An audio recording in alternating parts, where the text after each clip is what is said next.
Great. Hey, good afternoon or good morning, everybody. Welcome to today's webinar, which is, of course, myself, David, and Kirk Mastin. You can see us both at the bottom there. So I think you're coming through loud and clear, Kirk. Yes, everyone can hear me. Great. Perfect. Excellent. That's good. All right. So I'm just going to run through a brief intro of myself and Kirk in case anyone are new to this, and a little bit about the webinar platform so we know how that works as well. So first of all, there we go. If this is your first webinar, my name's David. In the bottom left down here, part of the software sales team. And of course, we have Kirk, who you've already seen and heard, based out of Seattle, and owner, proprietor, chairman. What do you call yourself of Mastin? Founder? I don't know. Yeah, all founder, of the above. The founder of Mastin Labs? Yes, all of the above. Grand Poobah? Yes. So today we're going to chat for a maximum of 60 minutes. So the idea is that Kirk can give you a bit of background on the Mastin Labs styles, and then more importantly, how they work with Capture One and how to get the best out of them as well.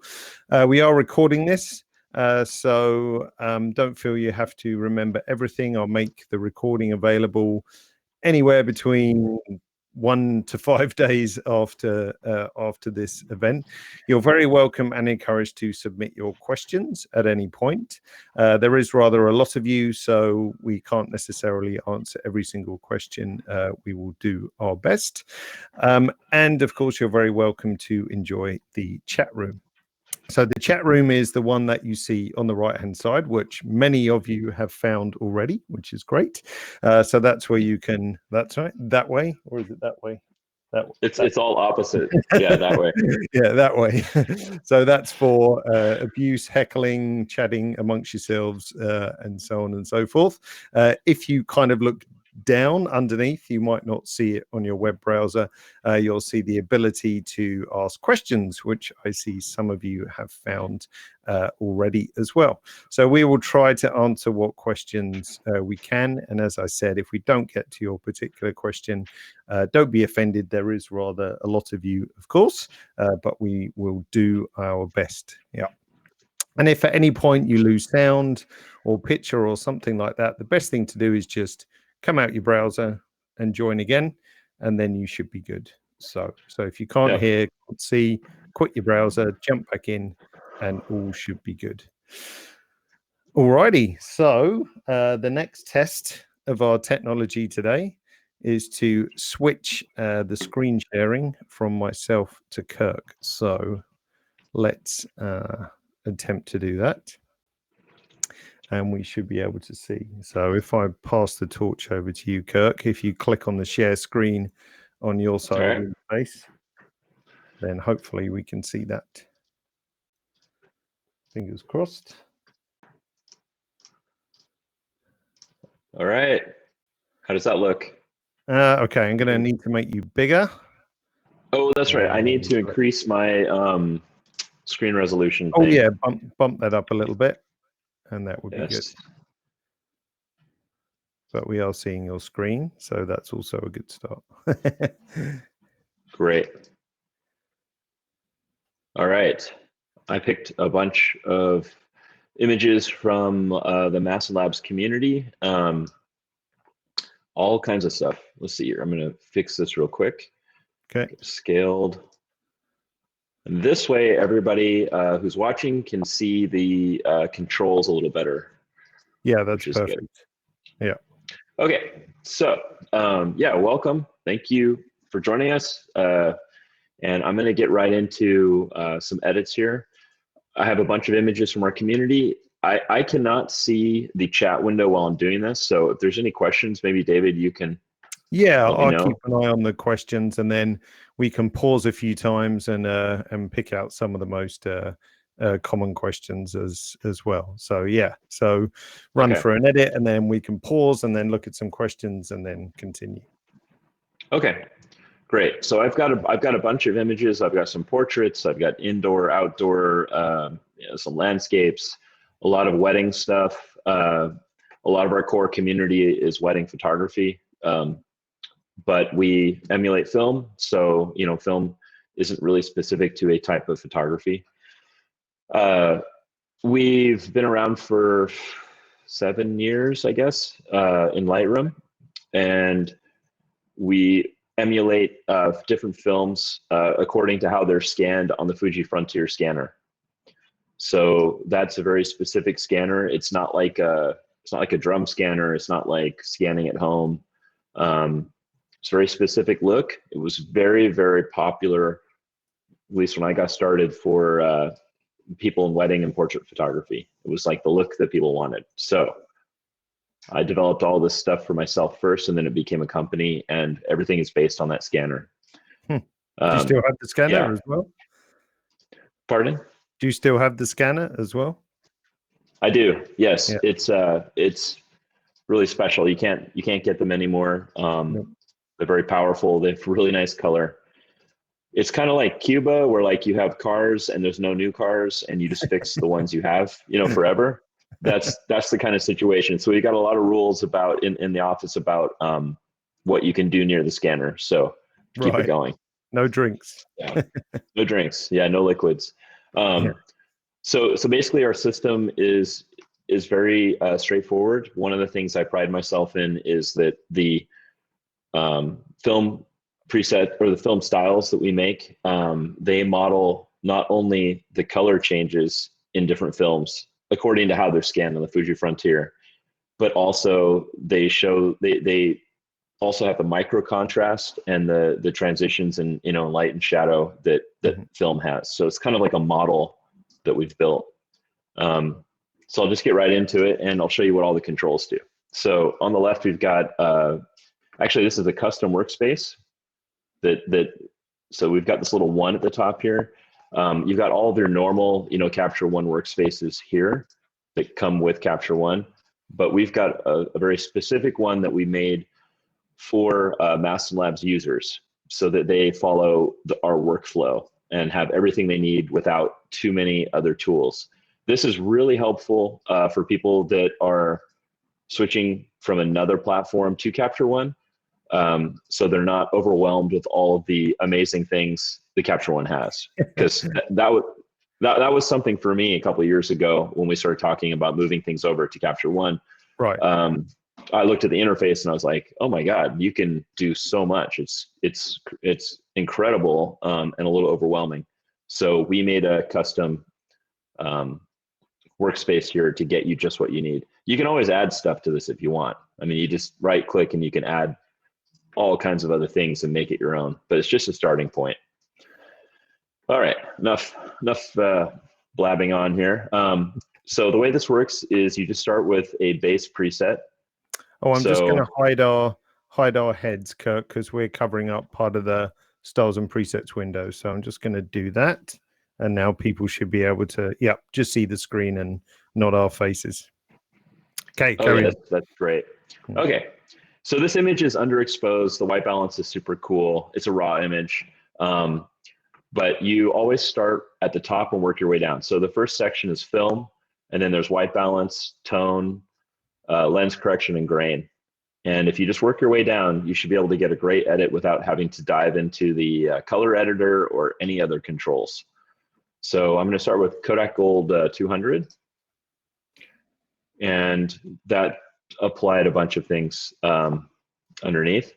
And then from there, all you really need to do is increase the exposure. Let me see here. I'm going to try not to say I'm an ummer. It's difficult. Yeah. Just means your brain's trying to think. Yeah. So I increase the exposure and then increase the Kelvin.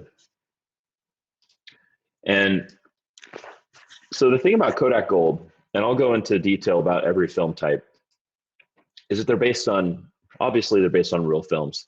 And every film was created with a very specific aesthetic in mind. So the thing that's unique about Kodak Gold 200 is that it has a lot of green and cyan in the shadow areas, but it maintains really beautiful warm skin.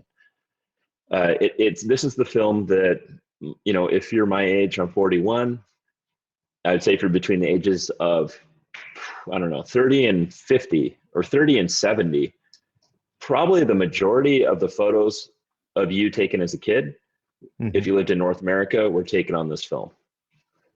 So it's a really special film to me. I'm just going to keep warming it up. There we go. So you can see it's got like really nice, oh man, we should have like a swear jar. It's got really nice kind of green cyan shadows back here, but the skin is really beautiful and perfect. There's a lot of micro contrast in here. Micro contrast is just a variation on contrast. Micro contrast is different than contrast because it doesn't work at the at the level where you see there's like a transition point here, like between his shoulder and the sky. Traditional contrast would be working really hard right here. Our micro contrast actually works on a global level to make the image kind of pop out from the background. So a lot of times when people use Mastin Labs for the first time, if they don't increase the exposure, they just go, man, this is so contrasty. Like if I come back down here, right? But by increasing the exposure just a little bit, the highlights are protected and the entire image kind of unpacks. I don't know a better word to use, but you're kind of, it's like an accordion and you're stretching out all the other tones in between highlights and shadows. And you're getting this really beautiful three-dimensional micro contrast. That's something that we've worked on for, I don't know, years and years. So that's just applying the film, increasing the exposure, and bumping up the temperature. Really simple. I'm not doing any tint adjustments because just looking at their skin looks really nice and neutral to me. And I know, because I've worked with Kodak Gold for so long, that the background is supposed to have kind of green shadows. That's just the look of this film. So from here, we've got white balance settings. So these are just to kind of get you in the ballpark of the correct white balance. This image is so cool wherever it was shot. I think it's like Iceland, that even the open shade white balance is not warm enough for it. But most of the time, the white balance settings in here will get you in the ballpark of the situation that you're in. And I'll do it on some of the other images. From there, we've got, From there, we've got the tone profile section. So these tone profiles come from the Fuji Frontier. The Fuji Frontier is this gigantic, like desk-sized scanner. Mine was made in 1996, I think. Wow. And it has all of these controls for correcting or fixing issues with scanning film where you've got blown out highlights or shadows that are blocked up. These are the direct translations from Japanese. There's all hard, all soft, highlight soft, shadow hard, and shadow soft. When they say hard, it means adding contrast to the shadows or the highlights. And when they say soft, it means bringing out detail, kind of like HDR. I'm sure everyone's familiar with HDR. I think HDR's, I'm not a fan of HDR, but these settings are very subtle and they don't affect the image drastically. So for example, if I wanted to bring in the sky here, and well, actually it's only the sky that's, kind of hot, I would just do highlight soft. And I'm just gonna roll over it a few times. Hopefully people watching can see the difference. So this is with highlight soft, that's without, without. It's super subtle. We're not venturing into HDR territory here at all. But it brings back just a little bit of the highlights in the sky. If I wanted to also bring out detail in his suit and maybe down here and, I don't know, under this rock, you would do all soft. So that means that I'm bringing in detail from both the highlights and the shadows. So I'll roll over this a few times so you can see what I'm talking about. So essentially, sorry, just to interrupt, Kirk. Go ahead. The all soft. Oh, sorry. The hard and the soft. That's basically applying an adjustment in the background, but something that's sort of close to the persona of the film. I guess that you're mimicking as well. Yes. So if I was scanning, if this was shot on film and I was scanning it on the Frontier, if I was to hit any of those controls, all hard, all soft, etc., the image would shift in the exact same way in my scanning screen on the scanner. So these are just tools to refine the look of the film, and we've emulated those as well in these styles. Fantastic. If that makes sense. Yeah, they're super useful. In a sense, you can make every film your own. You know, you can figure out how you want to shoot it or how you want to edit.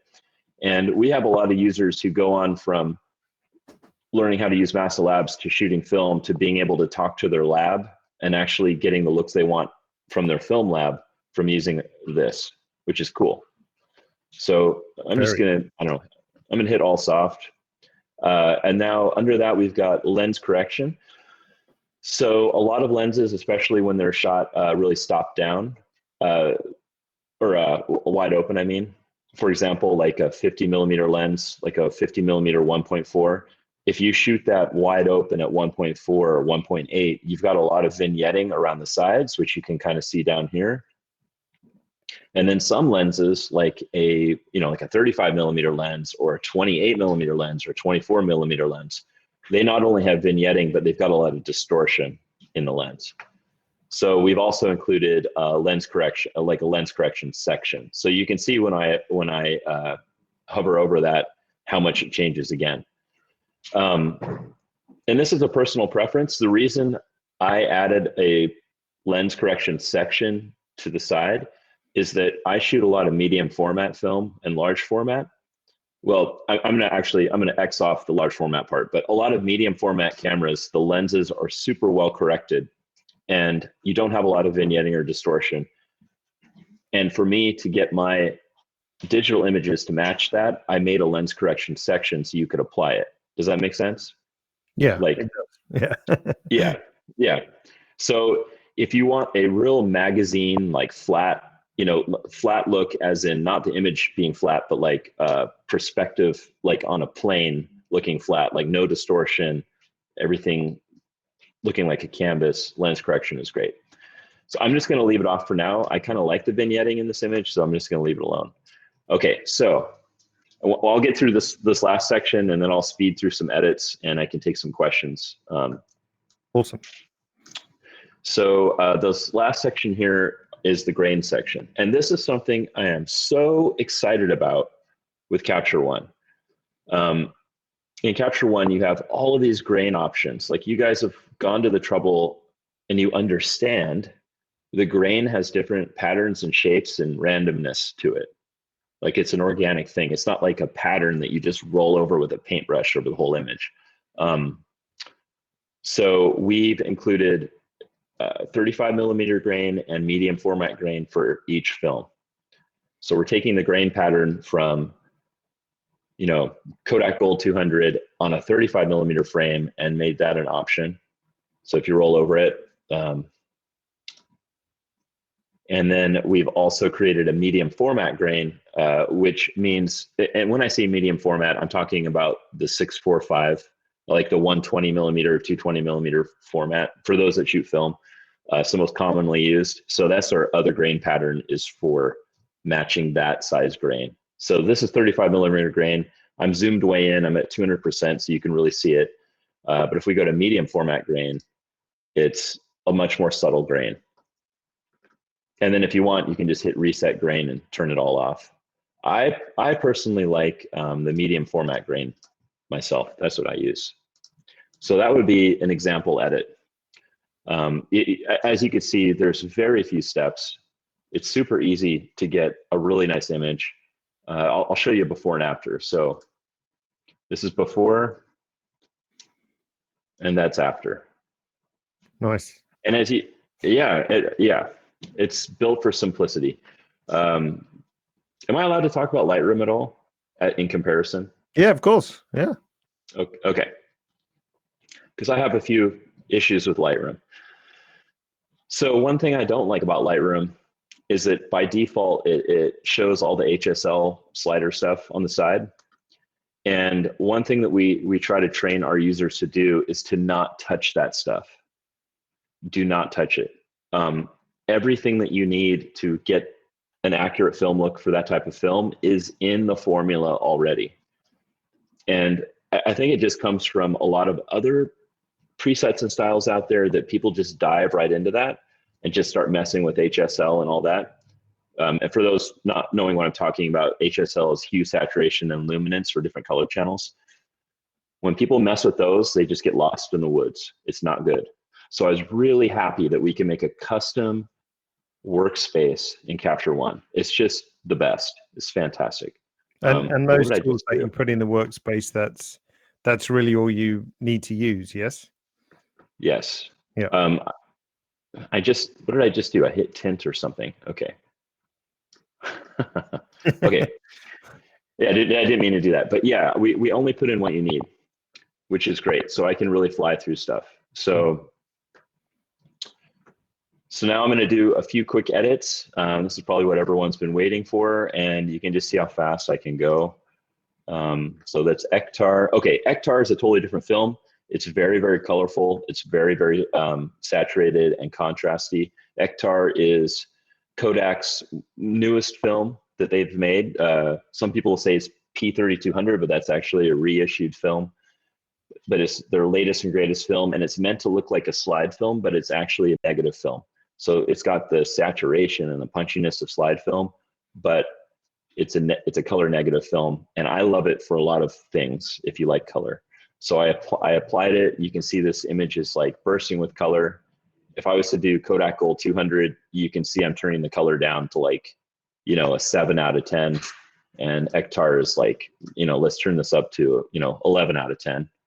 But it's a really nice look. I'm gonna tone down the warmth a little bit with the Kelvin slider. And then I'm gonna do all hard. So let's show you before and after. So you can really see, I mean, you may have those watching, you may have a preference for how you like your images edited. If you want more of a muted look, you're gonna really love the Fuji Color Original pack that we're making for Capture One. It is like the opposite of this pack. If you like that really, soft pastel or just muted look, that's the one you're going to want. If you like a more colorful, vibrant look, this is the pack to get. So, editing is really a preference. But all I can say is that we have done our best to emulate these films. So the more familiar you become with Akhtar and Kodak Gold and Triax and all that, the more you'll go, man, they just nailed it. Because that's what we do. Hey, Kirk, could you just do the before and after on that one again? Just because the video lags a tiny bit. If you just do a long before. Okay. And then, all right. No problem. Yeah. So this is the before, and then that is the after. Nice. That's better. Hopefully that stayed on there long enough. Yeah, that's better. Let's do a portrait here. I'm just gonna crop in a little bit closer. Oh, come on, computer. Not the spinning wheel of death.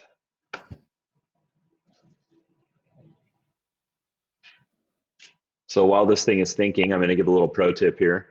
Oh, there we go. If you're watching this at home and you use Dropbox, I've determined that Dropbox eats up your system memory more than anything I've ever used in my entire life. Really? So, yes, isn't that weird? So I'm going to actually quit it real quick. Okay. All right.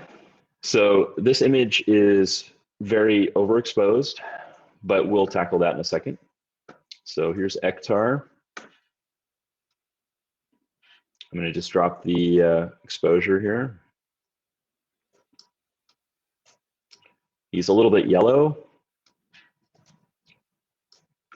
and he's actually a little bit green. It's kind of hard to tell.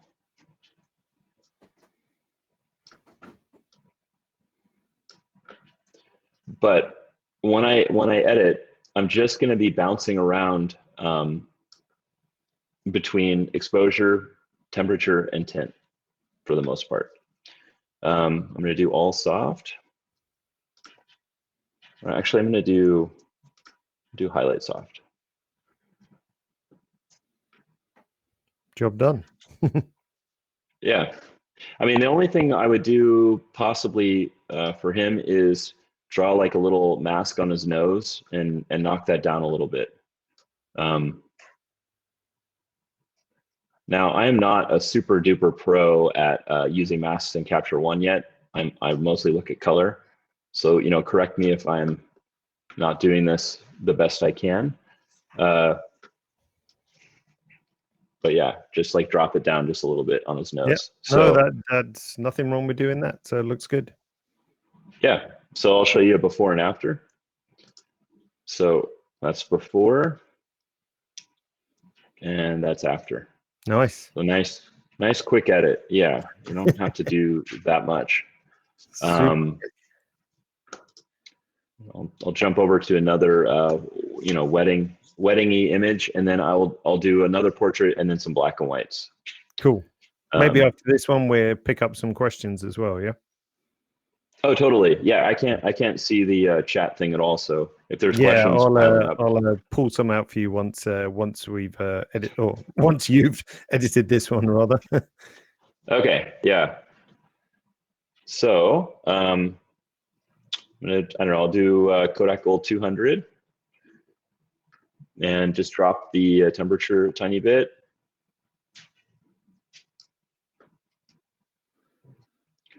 Never be afraid to increase the exposure. Nothing is going to blow out. That's part of that kind of accordion thing I'm talking about, where you're unpacking the tones. Everything is protected really nicely. So we always encourage people to play with exposure. Don't worry about it. I'm going to do all soft. Lens correction up, on. And actually, I'm going to drop the exposure a little tiny bit.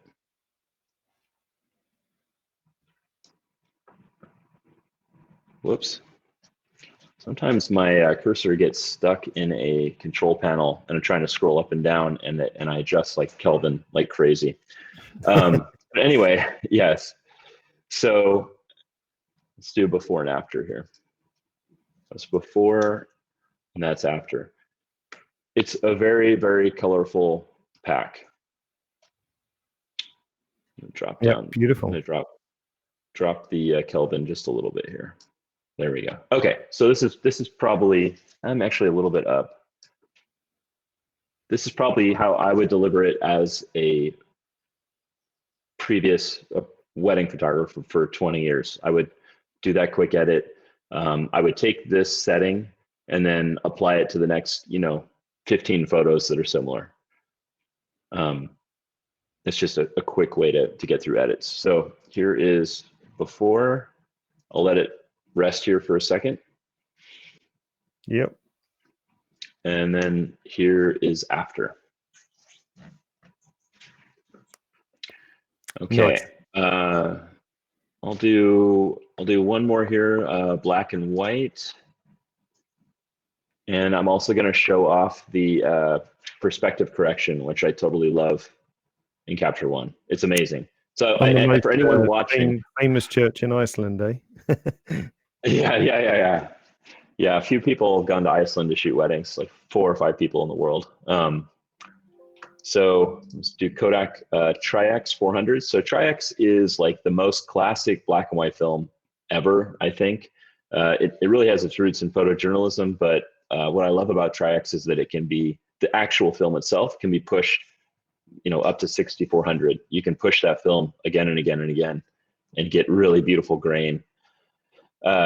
In this case, we only have Triax 400 in the pack. Like, we don't have a pushed version of it, but 400 is kind of its optimal speed to get the most out of it. So I just applied Triax 400. Let's see, I'm going to zoom in so you can see the grain.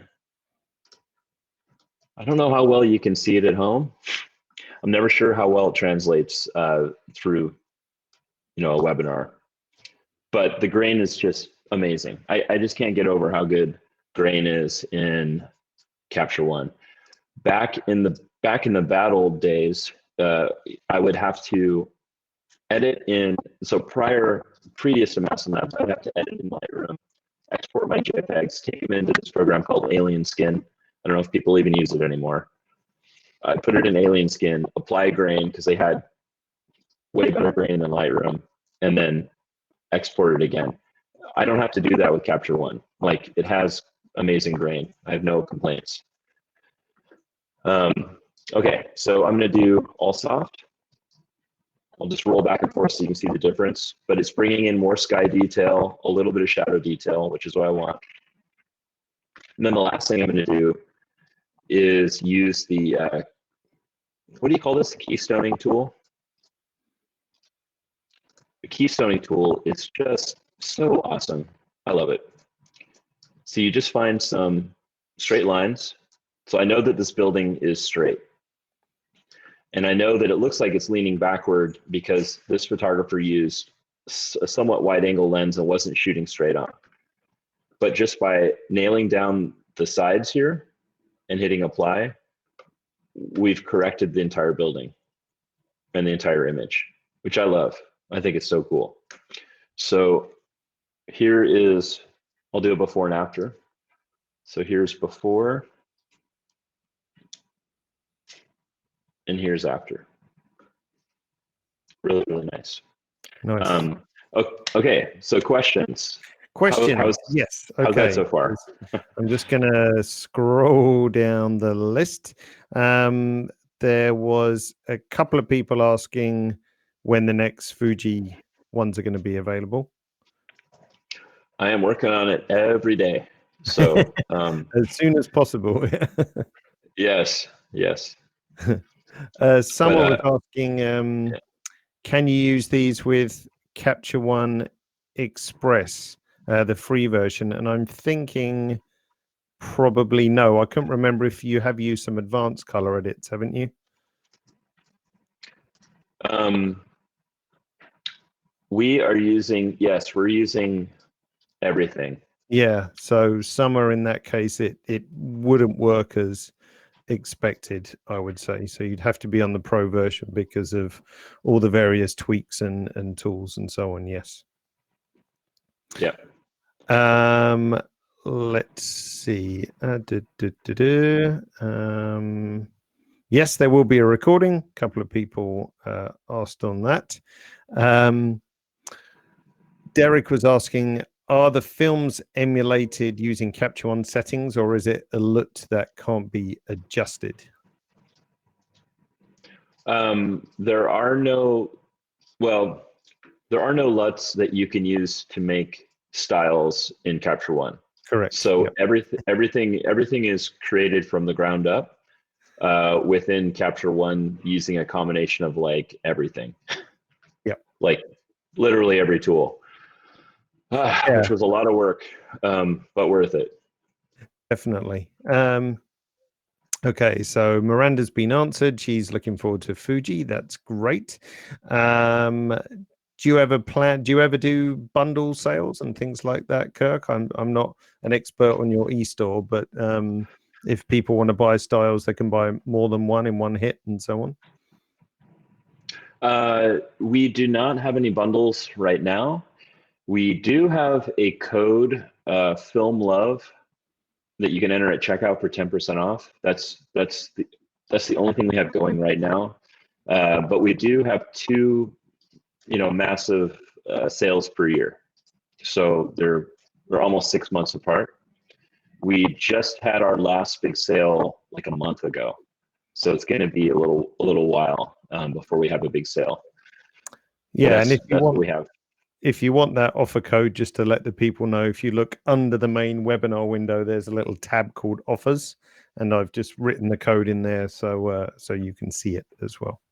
So Ashley, who just came up on chat, and anyone else, just look in the offers tab, and you can see the code that you need to use at checkout as well. Yep. There was a question which came up in chat as well. When should you use the white balance settings in the style, and when should you play with the white balance tool? Like, what's the difference? How do they compare? So white balance. So the way, where do I start here? The way light works, or the color of light, which we call Kelvin, there are kind of general settings, global, like in the entire world, for the color of that light, but they can be influenced by particles in the atmosphere, ground reflection, other lights polluting that light. So for example, like daylight being polluted with tungsten, or vice versa. So the white balance settings that we have on here, I'll show you, for example, with this image, like they will get you, let me see here, cloudy. Okay. So for this time of day, like cloudy or open shade is a nice starting point. So it's just a way to get you to roughly the right white balance tint for that lighting setting. Right. Sometimes it will not work because, for example, they are in an extreme situation. So like in this image, they're right up against a mountain, right? So you can see in the background, you know, the sun is setting, they're in this mountain shadow. Open shade should be correct, but it's not quite correct. Because they're in a really weird situation. So not only are they up against a mountain, but they're surrounded by red. So you're going to have to go in, and when I say surrounded by red, I mean like the red rock around them. That plus the sky, and they're being surrounded by that, they're getting like a ground reflection and a sky, and also like the color of the sky. So the sky is blue. You can see hitting the top of their heads. It's cool. And then along the sides of their body, they're getting the red reflection. So sometimes the light is just funky, you know, like the color of the light. Other times, you know, like maybe here, you don't have so many things happening. They're just under a tree. So if we did like cloudy or open shade, come on, there we go. It gets us pretty close. Actually, in this case, the auto white balance is right on. So I would love for it to be like perfect every time for the white balance section, but really it's just a starting point. We added that because we had a lot of people when they first start editing, or a lot of photographers in general, they have trouble when they're first starting out. They have trouble seeing global color, temperature, and tint. It's just something that develops over time. And this was a way to just kind of get you at least started. So like in this one, you know, if you just hover over open shade, this is like, you know, blue hour in the desert, very cool light. Just by hovering over open shade, you've got like a nice starting point. I hope that answers your question. Yeah, it's as much of a one size fits all as we could create, but we can't account for extreme or bizarre light. So like back in this one, you know, if I reset it, or if I just hover over the other white balances, you can see that they're not even close.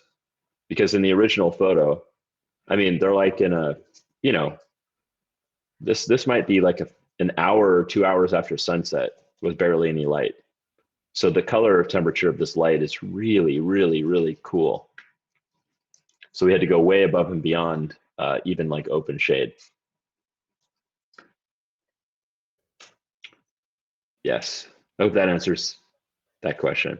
Yeah, for sure. It was just, I think it was more the case of, you know, do they each have like a different task, but I think, as you've said, they're a good start point, but of course images can always exist in weird and wonderful situations. So yeah, there could be some tweaking necessary for sure. Yeah, exactly. So like this one, I'd say daylight is just on the edge of being a little too cool, and cloudy is like a little too warm for me. So this image falls somewhere in between. But for example, daylight is a nice starting point compared to what it was shot at, where I feel that's a little too warm. So daylight gets me to a really nice starting point with this image. Excellent. Okay, I think there is still, as I said, there's lots of questions, but we could spend an hour answering questions. So I think move on to another edit, and then we'll circle back and pick up a couple more and just check how we're doing as well. Yeah, we're still good. Should I just do some edits without explaining too much and just let people watch?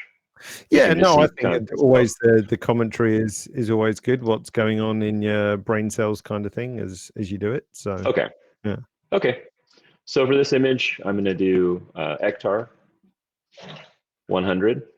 It's it's my favorite thing in the world these days. Akhtar 100. I'm going to check to see if open shade is going to be warm enough. It's not. I mean, again, they're in a very cool situation here. Mm-hmm.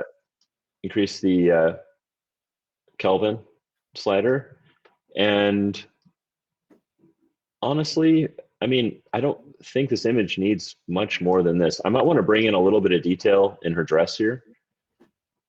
So I would do like all soft, or maybe highlight soft. Let me see here.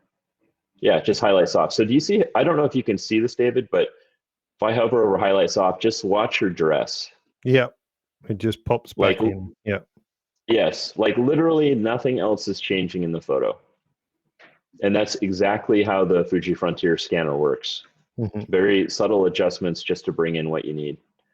So yeah, that's an easy edit. That's just, I hardly did anything. Akhtar, exposure, increase the white balance, and then add a highlight soft as a finishing touch.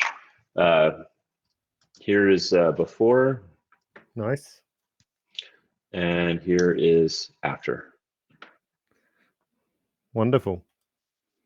Yeah. This is kind of really cool light here too. Do Kodak Gold 200.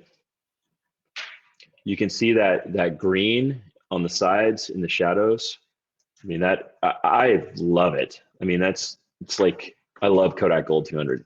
But again, I might be biased because my childhood memories come from that. But I'm going to increase the temperature just a little bit and the exposure. Now this image could also benefit from highlight soft. So here's before, and then I'm just going to hover over it in a second here. There's after. It's so subtle. I don't even know how much you can even see it. Here's all soft. Actually, all soft is even better. I'm going to do all soft. Yeah, that just lifts the shadows on his jacket a little bit. So yeah, it just kind of tames the contrast range that's happening between the sun behind them and his jacket. Mm-hmm. And that's what film is about. Film has an incredible dynamic range. It handles light in a very beautiful and subtle way. It's not like HDR. HDR, well, I mean, I don't know, some HDR be too much sometimes. Yeah, it just looks a little bit too fake, really, doesn't it? Sometimes, yeah, it can get a little bit too much.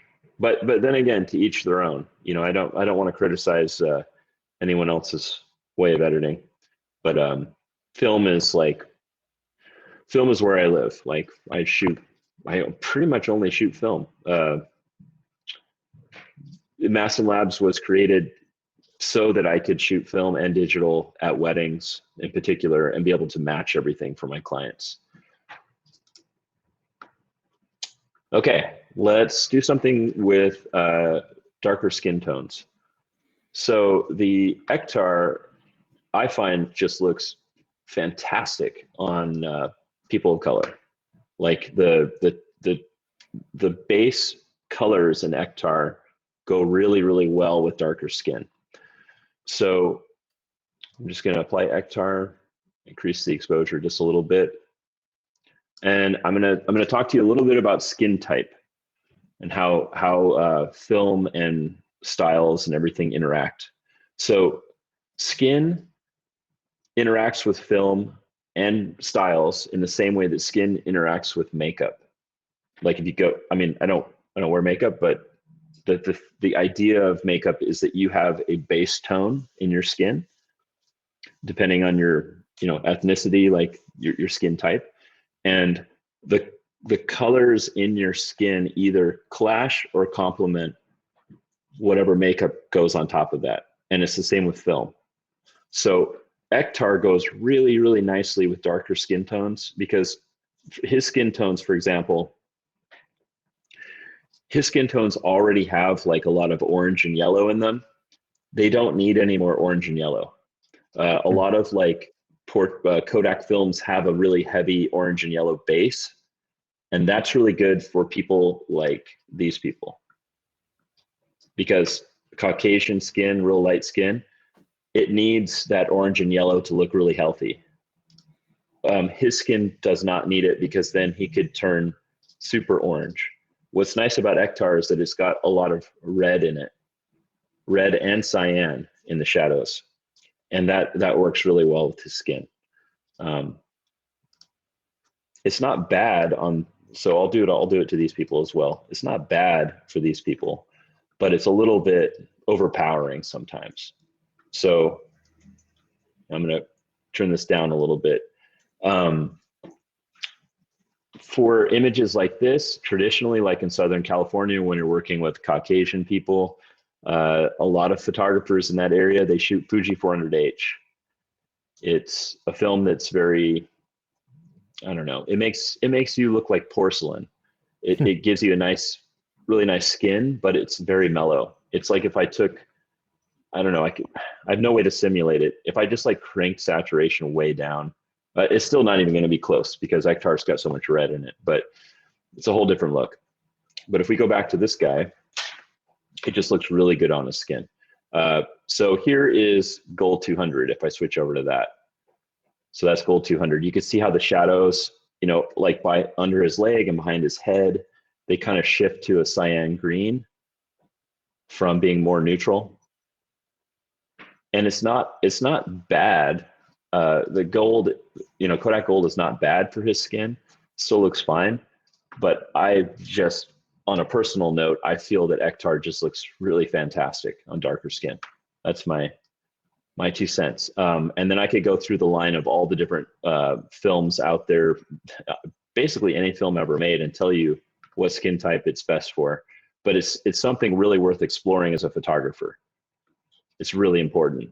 Sometimes we get users who are like, why don't my images look like this? Well, this isn't even edited yet, but imagine this being really light and airy and pastel. Why don't they look like this, and why are they looking like this? It's because of the style you're using or the film you're using, like actual analog film. And you need to find the film that matches your subject matter. You can't make every film look like any other film.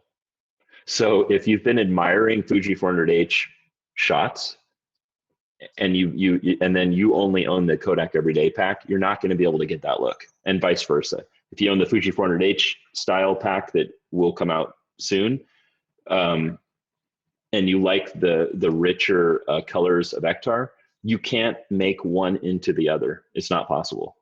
You'd have to totally take it apart. So that's a little piece of advice for photographers, is to figure out, what makeup you're putting on their skin, essentially. You can see there's a big difference.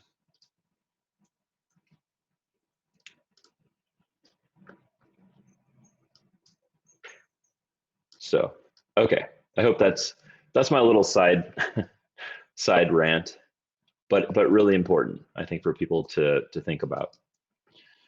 I'm actually gonna do all hard on this one. There's a little bit of lens flare. So I'll back up for a second so you can see. So there's not much contrast in this image. There just isn't. So if I go back to my edit, I want to add a little bit of contrast with all hard. Can you see the difference, David? A little bit? Hopefully you can. Yeah.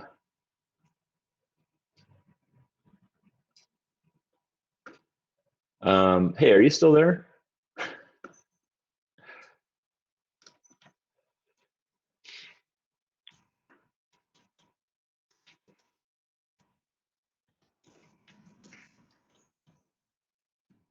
Okay, you guys can hear me.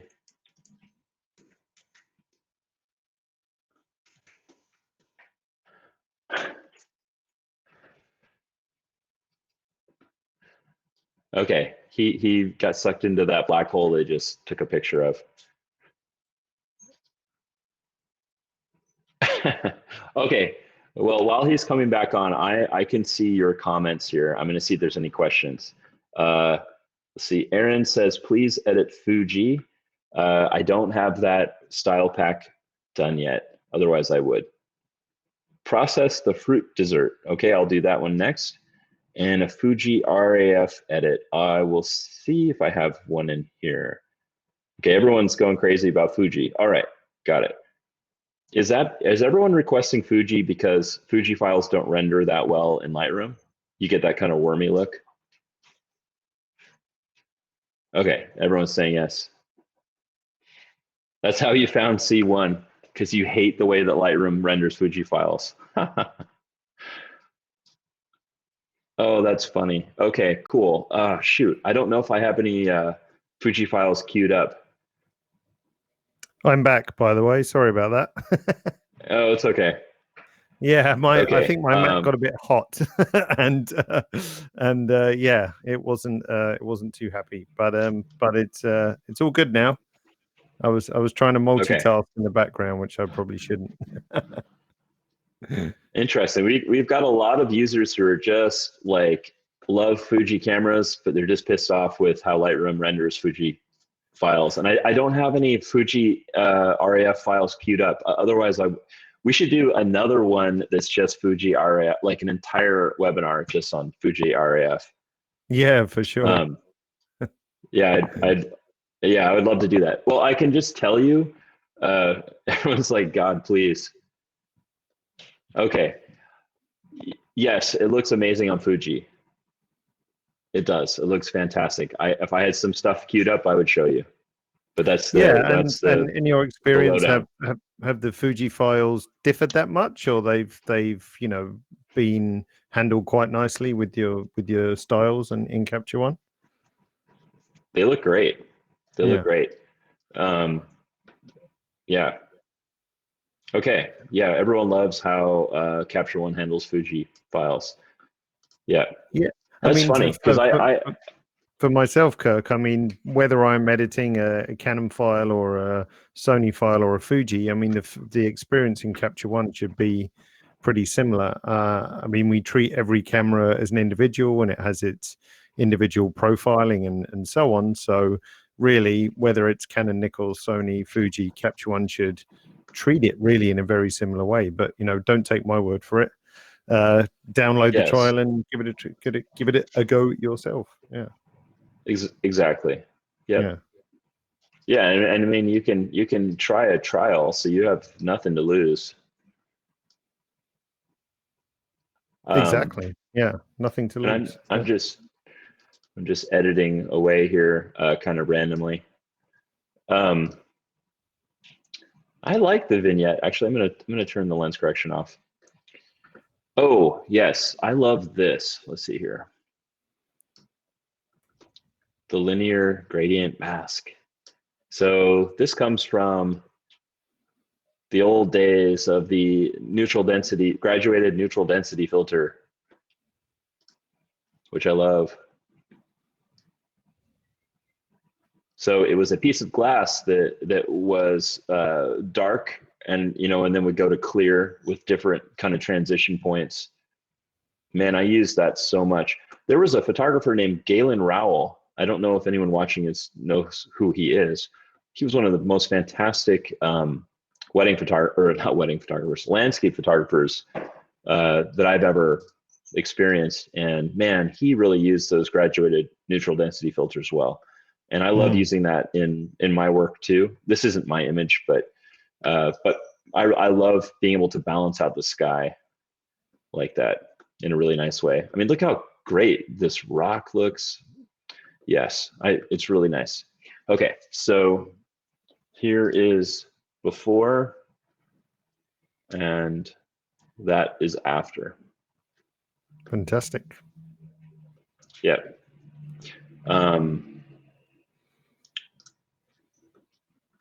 Let's see here. Do gold. Looks really nice on her skin. And Akhtar does as well. It depends on what kind of look you want. If you want that, more of a vibrant look, or Kodak Gold, which is a little more toned down. I'm gonna do, let me see, all soft or all hard. Totally different looks. So this is, both work. This is all hard. Yeah, both work, right? Like it's there's not really a wrong way. It's just, how do you want that film to express itself? And it's a really nice option. I kind of like the all hard one, so I'm going to go with that for now. And then I'm going to crop to a size that feels more like, oh, come on.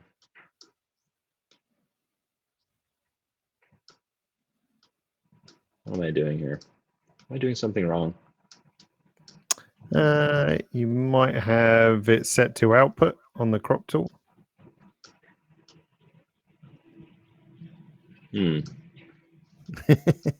Potentially. It's just, yeah. It just does. I'm sure doesn't want you to crop that image. Oh, there we go.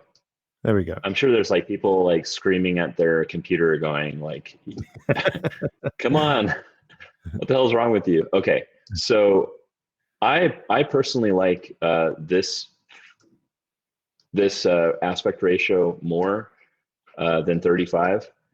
I always recommend to people to experiment with this. So a lot of people just default to, the original size, and most people shoot with a 35 millimeter size sensor, or 135 millimeter sensor. So you have the 135 millimeter aspect ratio. I hate that as a vertical. I cannot stand it. So I always crop to what my contacts would do, which is 645. So this more of a shorter square, right? Or a shorter rectangle. Now, the reason I like that is that this is the same aspect ratio of a magazine. And I feel that clients subconsciously feel that the imagery is better or more sophisticated just by the shape of it. It's a really weird theory I have, but I don't think it's really a theory, because we look at magazines, or we pass by them all the time. This is the shape of a magazine cover. It is not the shape of a 135 millimeter frame standing on its end. That's too tall. There's too much dead space above it. So I always recommend to people to consider cropping the verticals with this aspect ratio, this one right here, 4:5. Just try it. It can open up brand new possibilities. Whereas like, another thing you can consider is an image that has a lot of space like this. Oh, come on. You can think of it more as a frame from a movie, right? By going to 16:9, or even making your own aspect ratio, where you've got something like Panavision, or what I'm talking about, so Panavision is from like movies, but like X-Pan. So Hasselblad and Leica, I think maybe Leica collaborated too on this, but they made a camera called the X-Pan, which shot these beautiful panoramas, and like this image would look fantastic that way. Do you know what I'm talking about? Do you know that camera? Fantastic camera. I know, it's so cool. I love that camera. So you could do something like that. Nice. It's just a different look. Something to consider. Okay, do we have any more questions? Yeah, we've got like 1 minute left, so we're gonna knock off a few questions. Then I have to go through a little quick random generation and actually pick a winner. So don't run off yet. So to win actually the Kodak Everyday Style Pack for Capture One. So I'm going to drop everyone's names, or I've got everyone's names in an Excel sheet from the webinar. So then I will randomly pick a winner in just a minute. So don't run off just yet.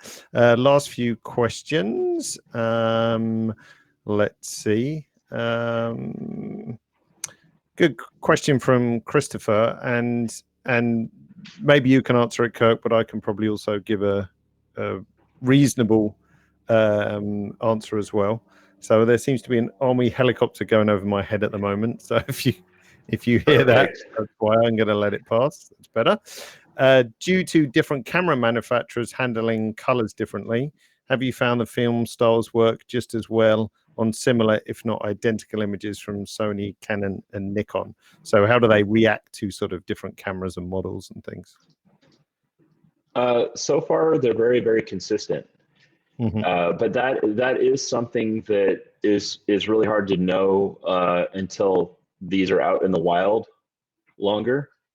But I can tell you that that's our biggest concern is accuracy. Yeah. So we're going to be constantly updating as needed and seeing how it goes. Like the biggest. So I saw a question that came through here. It said, "Can't you just convert Lightroom presets to Capture One?" Man, wouldn't that be nice? Yeah, that would have saved you what, 2 years work to do this? Yeah. So no, there's absolutely no way to do that. And all the models that I built in Lightroom to understand how different films work, I had to like start over from scratch. And so we are on this adventure together, Mastin Labs and its Capture One community. We are going to be monitoring how people are getting on with it, and adding anything we need to, or changing anything we need to if there's any trouble with different camera models or anything. For example, the Lightroom versions are really stabilized now because they're pretty old, or they're not old, but we've been constantly updating them for 6 years. But even so, there are 2 cameras that we don't support because they're so crazy, like the way they render color, that we would have to start over just for those 2 cameras. And it was the Fuji X100 and the Nikon D4. Those were 2 cameras that were just like, they're close, but they're not as accurate as the other ones. And it would just take an insane amount of work to support just those 2 camera models. However, we got everything else stabilized with everything else, with all the other cameras. So we're going to be watching how people are doing with our styles in Capture One, and we're going to be devoting 100% of our time and effort to making sure that they're perfect. So yeah, they just came out like, what, how long ago were we in France, David? Like 2 weeks ago, a week ago? Was it last week or the week before? I can't remember now. So recently. Last week. Yeah, last week. Yes. Yeah. So it's brand new. Yeah, but Capture One's amazing. Talking like as a company like 2 or 3 years ago, I think, maybe. So this is not something that you made, in your lunch break in 2 weeks or something like that. No. Actually, I made an attempt about 1.5 years ago, and I just could not figure out how to translate stuff across because the rendering engine is totally different. But then I returned to it a few more times and finally got it hammered out. So I'm really excited now to just kind of plow through and get everything over to Capture One, and then we've got 2 more packs that are going to be coming out relatively soon that no one's ever seen. So. Yeah, everyone is desperately keen to get hold of the new packs by the sound of it. So. Yeah. We're going in order of popularity. So our most popular pack is the Kodak Everyday Original pack. It's really versatile. I mean, it's got Akhtar is my favorite of all time, and then it's got Gold 200 and Triax all in one pack. But after that, we're going to do Fuji Original. That's got Fuji 400H, Fuji 160 NS, and Fuji 800Z. And those are just like the trifecta of classic fine art wedding photography, or that lighter look, that pastel look. So that's coming next. And then we'll have more stuff after that. Nice. Fantastic. Brilliant. Well, we've overrun by 4 or 5 minutes. So I'm going to steal the screen. I'm going to attempt to steal the screen back from you. So let's see how this goes. Yeah, try to really. So I might have to minimize your screen. Here we go. We've got a multitude of screens open now. So let me just skip forward to where should we go? Just to let other people know, next webinars are going to be May 9th and 16th, and it's all about color. So they're not necessarily up on our Learning Hub yet, but you can always go to learn. I'm just going to put it in the chat window, learn.capture1.com, and that will always take you to where you can find new webinars and those kinds of things. So let me hit my random generator button. You don't have to do anything. So, okay, let's see if I can get this Excel to work.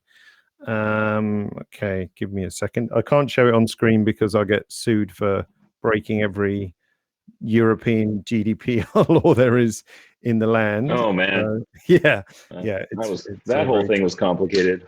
Yeah. So when this name gets spat out, I will send you an email. I've already got your email, so you don't have to do anything. Basically, what the winner is going to get is the Mastin Labs Kodak Everyday Style Pack, like so. And okay, so if I click on this, and the winner is Williams. Hang on, what's the first name? Summer Williams. So congratulations, Summer Williams. Hopefully you're still on the webinar to have heard that. Oh, she is. That's good. So she says, no way. Nice. So there we go. Congratulations, Summer. You are the proud owner of an Everyday Style Pack. And I shall send you an email so you know how to get hold of it. So thanks again, Kirk, for the recording of this. Again, that will be at learn.capture1.com between 1 and 5 days, depending on various different web technologies and things which are required to do so. So look out for that recording, which will come up soon as well. So thanks, Kirk, again for your time today. Yeah, my pleasure. It's really fun. Well, it was super informative, and I learned a lot, and I think everyone else did as well. So take care, Kirk, and everyone else, and so see you all soon. Okay, goodbye, Kirk. Goodbye. Thank you. Bye.